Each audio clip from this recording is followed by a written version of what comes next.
welcome back to Cruising as Crew. Today we're going to discuss some things that you need to make sure you do to ensure you have a successful embarkation day and therefore a successful cruise, because the decisions you make on embarkation day will affect the rest of your cruise.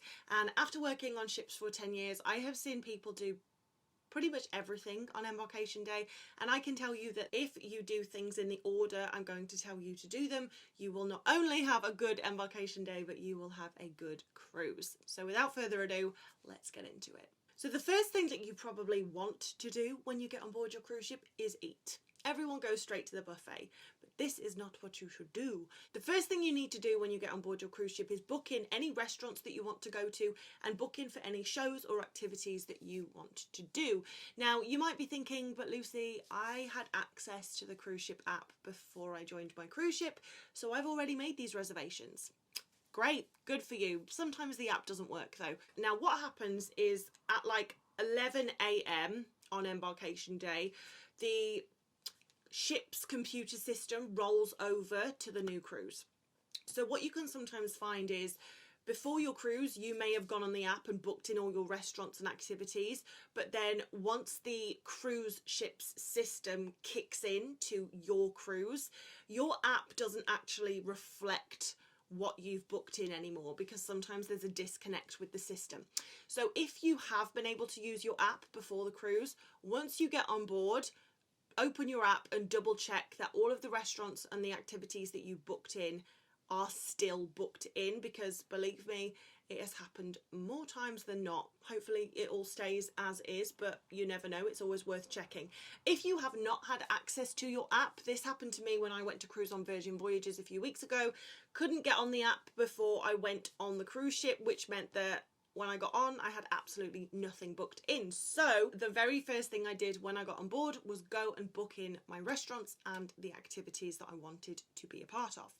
And there is a few reasons why you want to make sure you do this immediately after getting on board. One, you're probably one of the very few people who are going to think to do this, because most people are going to go to the buffet and stuff their faces. And you know what? I understand. But not you, because you are a smart cruiser and you're going to do things the right way. And because you're going to be one of the only ones doing this, there's probably not going to be a queue, and there will be reservations available still. Whereas if you wait till later in the day to do this, you might find that everything's already booked up and you'll probably have to wait in a really long queue to get this done, because most people only think about getting stuff booked in when they're like 3 or 4 hours into their embarkation day. You see what I mean? So try and suppress your hunger, your tiredness and your frustration, and go straight to the booking desk, wherever that may be, and get yourself booked in. Because the worst thing is going on a cruise, you're really excited to do a certain activity, but because you've waited to book in, there's actually no room and you can't do it. And it happens more times than not, guys, especially, you know, Virgin Voyages. There's a lot of restaurants that get booked up and people aren't able to try them. Royal Caribbean with the Aqua Show, if you don't book in, you know, first come, first serve. So make sure that you are the first to come. And I will say that the bigger the ship, the more important this is. And you might be thinking, but there's way more activities to do. Yeah, but there's way more people as well. So, and to be honest, it's mostly the bigger ships that do have a booking system, because there are so many people. You go on a small Cunard ship and you don't really have to book in for anything. You can just turn up. Whereas you go on one of the Royal Caribbean mega ships and you have to book in for pretty much everything. So please make sure that you are booked into everything that you want to experience while you are on board. The second thing is you can now go and eat. I will allow it. Now you've got yourself booked into everything, you can go and eat. But one thing I will say is everyone is directed up to the buffet. And the thing is, on embarkation day, crew members are just like programmed to tell everyone to go to the buffet. Like, passengers come up to you as a crew member and before they've even opened their mouth, you're like, take the lift up to the buffet. It's just a reaction. You're like, buffet, go to the buffet. So unless you specifically ask a crew member where else is there to eat other than the buffet, they're going to tell you to go to the buffet. But guaranteed there will be other options in terms of where you can eat. So if you want to avoid the crowds, which I do suggest, because the buffet on embarkation day is, I mean, I'm not going to say hell on earth, but like, it's busy. So Ask a crew member where else you can go or where would be quiet to go. Again, especially on the mega ships, there's going to be loads of places to go. Okay, so now you've eaten and you and your family are getting on again because you're not hungry anymore. Now I would go and find where your cabin is. If your cabin is ready, there will be an announcement to tell you you can go and find your cabin. You can go and collect your key card, which will be located just outside of your cabin. A lot of people say to me like, oh, why do they do that? Because then people can get in your cabin. Like, well, yeah, but there's nothing in the cabin. Like, you're not in there yet, so it's not like they can steal anything. The cabin is empty unless they're going to steal the bedding. So yeah, go and collect your key card, go into your cabin, have a little nose around, drop your bags off. Your suitcases probably won't be at your cabin just yet, but it just means if you have taken a carry-on case with you, you can just leave it in your cabin instead of having to carry it around with you. But what I would say is when you initially go into your cabin, just give everything a little check and make sure it's working. Just because, like, when I went on Allure of the Seas, the bathroom sink plug wasn't working properly, but I didn't realise this until I wanted to use it, and at that time it was like 1 in the morning and I was like, well, this is really annoying. So basically you don't want to find out that your toilet doesn't flush, you know, at the wrong time. So I would just go in, make sure everything works, because also your cabin steward is going to be lingering outside your cabins. So it just means if you do find that something doesn't work in your cabin, you can go outside, your cabin steward will probably be there, and you can just say, hey, I've just noticed that this isn't working, can you get it fixed? And then while you're out exploring the ship, the cabin steward can get that fixed, and it means that for the rest of your vacation, hopefully, you won't have any problems. So yeah, it doesn't have to take a long time. I'm talking like 5 minutes. Just give everything a once over, make sure everything's working and in order, and then you're good to go. The next thing is to find your muster station and do your safety check-in. This is something you absolutely have to do, so you may as well get it out of the way. Now, most cruise lines have a safety video that you will need to watch. You can either watch this when you go into your cabin on the TV. It will usually just be playing as you enter the cabin, or you will be able to access it on your app. So if you do have access to your cruise line app before you get on board, then it's quite good to watch this video while you're like in the terminal or something, because while you're waiting and not doing anything, it makes sense to get it done. However, if you don't want to watch it in your cabin and you can't get it on your phone, when you go to your muster station, most likely the crew members there will have a tablet with the safety video on, and you can just watch it while you are at your muster station.